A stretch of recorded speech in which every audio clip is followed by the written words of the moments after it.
Hey guys, welcome back to On Screen Geek, and today we're going to review Season 2, Episode 6 of The Boys. Frenchie and Lamplighter find redemption, and the Church of the Collective recruits a new member. So right at the start of the episode, we see Frenchie trying to get Starlight's chip out. You'd think that Vault would have a failsafe if someone tried to remove that chip out, or at least report the lost known location. But from the sound of it, it looks like she's not going back to Vault after that. She's now on the run with Yui and the rest of the gang. We then get this hilarious homicidal sex scene with Homelander and Stormfront, who are just happy bunnies humping each other all over the city. Clearly Homelander is in love, or at least what he calls love, even going and buying flowers at a card for Stormfront. We are quickly reminded though that this relationship is not a normal one, and how mentally unstable Homelander can be, as he burns his trailer to the ground after being stood up by Stormfront. Meanwhile, the Deep continues his work on the Church of the Collective, inviting A-Train to a dinner with its leader. Clearly they have people inside Vault, based on the information they have on A-Train. After freaking out, he decides to stay and listen to what the church has to offer him. It is safe to say that they've now recruited a new member. Frenchie, MM and Kimiko infiltrates the Sage Grove Hospital and find out that Vault has been trying to make Compound V more stable, to be able to build super soldiers on demand and not having to breed babies. The hospital undercover job quickly goes sideways when Lamplighter and Frenchie come face to face. Back in Season 1, Lamplighter is referred to as the soup who burned Mallory's grandkids alive, and Frenchie is blamed for not being there to stop him. We found out that Lamplighter was actually trying to kill Mallory, and burned the bed in which he thought she was sleeping in. He's been carrying this pain ever since, and why he disappeared from public appearances. Frenchie also admits that he was not there to stop him because he had to rush back to his apartment to assist an old friend who OD'd. I really like the little nudge of Shawn Ashmore, who plays Lamplighter, using a lighter to access his powers. The actor also played Bobby Drake, aka Iceman, in the X-Men movies, and the way he uses his power is an Easter egg to Pyro, a flame-throwing mutant played by Aaron Stanford in the movies, who uses the same technique to unleash his powers. While they try to find a way out of the hospital, Butcher, Starlight and Yui are attacked by one of the hospital's soup project. Yui is injured in the attack, having his abdomen perforated and needs urgent medical assistance. They try to hijack a car to get Yui to a hospital, but the suspicious driver pulls out a gun on them. Panicking for Yui's life, Starlight uses her powers on the driver and send him flying on the concrete, fracturing his skull and bleed to death. As they drive to the nearest hospital, Starlight tells Butcher that she is not like him and not to give her the silent look of approval. I think he's just thinking that this girl might actually be more dangerous than me.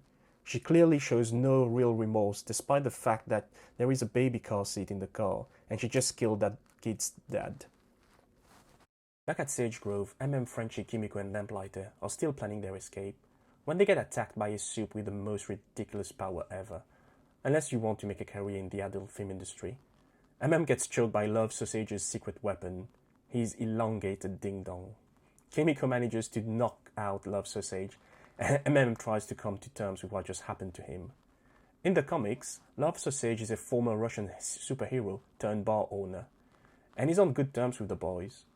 I don't know if we're going to see him again, and this might just be an Easter egg to the comics, but if we do, we'd need MM and him in a scene together. Hey bro, remember when I had my jewels wrapped around your neck? The escape plan fails as Stormfront shows up and neutralizes the soups. Lamplighter distracts Stormfront and lets MM, Frenchie and Kimiko escape. When Mallory meets up with them, she finds Lamplighter in the back of the escape van. She almost shoots him dead, but is convinced otherwise by the others. I don't think Lamplighter will have the same fate as in the comics. I think either he will defect from Vault, or they will use him as an undercover agent at Sage Grove. He can be a great ally in that war with Vault. There were definitely a few throwbacks to Season 1 in this episode, and another one was the Deep recovering what looks like a GoPro that one of the victims on Flight 37 used in Season 1. Back in Season 1, Homelander and Maeve try to rescue passengers held hostage on Flight 37. The rescue mission fails and Homelander left their passengers to die in the imminent crash.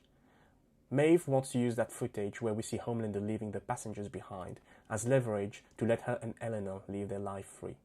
We don't know how Elena will react to the footage of Maeve leaving the passengers behind, but I think she'll forgive her.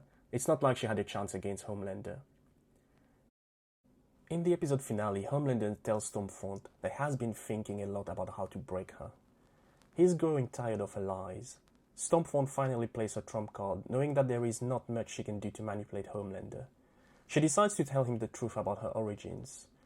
She is the widow of Frederick Vought, who is the creator of Compound V. She was the first successful human subject. They didn't divert too much from her comic's origin. She's a Nazi who believes to be part of a superior race. She now wants to continue her dead husband's vision by wiping out all inferior races, and why she needs an army of super soldiers. Her speech resonates so much with Homelander, who embraces her vision, and the two kiss. We see a shot of Cindy getting into a car. We know that she will play a big role in Season 2, but whose side will she be on? She clearly hates Stormfront and Lamplighter, and thinks Kimiko and Frenchie are working with them. In the footage for the next episode, Homelander introduces Stormfront to his son Ryan, and that does not bode well for Becca. We know that the episode is titled Butcher, Baker, Candlestick Maker, so we might see Becca reaching out to Butcher and maybe plan another escape. Let me know what you thought of episode 6 and how you'd rate this episode.